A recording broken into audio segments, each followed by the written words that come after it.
La toute-puissante Google ne va sans doute pas échapper aux sanctions pour abus de position dominante. Selon la presse britannique, eh bien, cette amende très salée va tomber avant l'été, donc d'ici quelques semaines. Alors, 3 milliards d'euros, c'est tout simplement un record. C'est 3 fois plus que ce qui avait été infligé à Intel, qui avait écopé de l'amende record jusqu'à présent. Et surtout, c'est 5% du chiffre d'affaires de Google. Je ne sais pas si vous réalisez, mais donc c'est une amende extrêmement salée. Alors, qu'est-ce qu'on lui reproche à Google?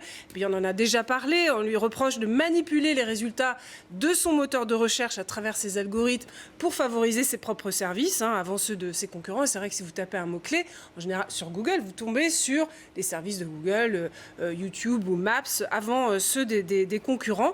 Google, c'est 90% du marché de la recherche en France, en Allemagne, au Royaume-Uni et en Espagne. Et puis en plus, on reproche à Google d'imposer aussi son système d'exploitation Android aux fabricants de smartphones. Donc ça favorise ses propres applis plutôt que les applis de la concurrence. Alors, la question maintenant, c'est est-ce que le groupe va préférer payer ou changer?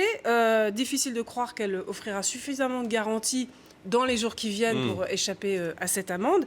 Et puis surtout, ça pourrait être le début d'autres poursuites, puisqu'après la Commission européenne, les autorités américaines réfléchissent à poursuivre Google pour abus de position dominante. Alors, c'est vrai que ça fait beaucoup de poursuites, sauf que pendant ce temps-là, Google gagne la bataille du temps. Et on en parlait tout à l'heure, elle a réussi à mettre au chaos complètement Yahoo, qui était son principal concurrent, et qui aujourd'hui cherche un repreneur pour ses activités Internet.